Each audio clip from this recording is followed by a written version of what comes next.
स्वामी चरित्रामध्ये स्वामींच्या कालावधीमध्ये स्वामींनी फक्त एकाच माणसाला आपला मुलगा मानलेला आहे, स्वामीसूत. स्वामीसूत म्हणजे मुलगा. तर त्या स्वामीसूत हरिभाऊला स्वामी सांगतात की तू मुंबईला जाऊन त्या ठिकाणी मठ उभा कर आणि माझं हे कार्य तू पुढे चालव, दीनदुःखी पीडितांना दुःखमुक्त कर, असं महाराजांनी अनेक शिष्यांना सांगितलं. त्याच्यानंतर कालावधी गेल्यानंतर स्वामींच्या पश्चात हे कार्य काहीसं थांबवलं गेलं. जे काही शिष्य होते ते मठ मंदिरामध्ये मठ मंदिर बनवून राहिले, शिर्डी संस्थान बनवून राहिलं, साईबाबा संस्थान बनवून राहिलं. स्वामींच्या पश्चात त्या शिष्यांच्या पश्चात दीनदुःखी पीडितांना विनामूल्य मार्गदर्शन करणार असं कोणी उरलं नाही. म्हणून पुन्हा स्वामींनी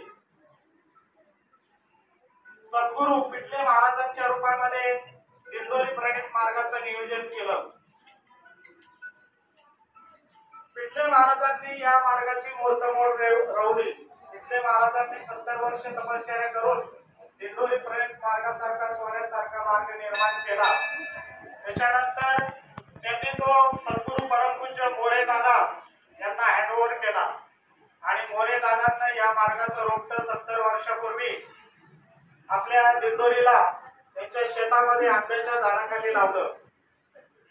मोरे दादा त्या ठिकाणी रोजीला येणाऱ्या दुःखी पीडितांना दुःखमुक्त करायचा मार्ग सांगू लागले.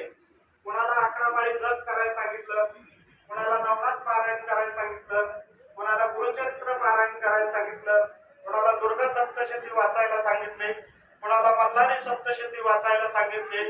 असं करता करता करता मोरे दादांनी त्या काळामध्ये 150 केंद्राची उभारणी केली आणि त्याच्या पश्चात परमपूज्य गुरुमाऊली मोरे दादांचं 1988 साली महानिर्वाण झाल्यानंतर या मार्गाची धुरा परमपूज्य गुरुमाऊलींकडे सोपवली गेली आणि परमपूज्य गुरुमाऊलींनी आज रोजीला राज्यामध्ये देशामध्ये नवी परदेशामध्ये 8000च्या वर सेवा केंद्राची निर्मिती केलेली आहे आणि रोजीला हजारो सेवेकरी भाविक भक्त दुःखित पीडित हे गुरुमाऊलींकडे दर गुरुवार रविवार आपल्या या सेवा केंद्रामध्ये दर गुरुवार रविवार येत आहेत. आपले प्रश्न घेऊन येत आहेत. आज कलियुगामध्ये प्रत्येक मानवापुढे फार मोठे प्रश्न उभा राहिले. वैयक्तिक प्रश्न आहेत, कौटुंबिक प्रश्न आहेत, सामाजिक प्रश्न आहेत, राष्ट्रीय प्रश्न आहेत, आंतरराष्ट्रीय प्रश्न आहेत.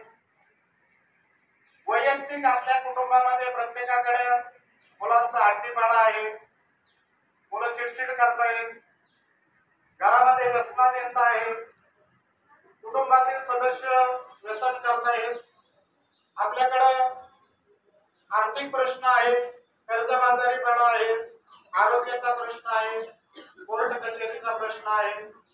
असे अनेक प्रश्न घेऊन केंद्रामध्ये दिंडोरीला गुरुपीठावर रोजीला हजारो सेवेकरी येत आहेत आणि या मार्गातून सेवा घेतल्यानंतर त्यांनी श्रद्धेनं निष्ठेनं सेवा केल्यानंतर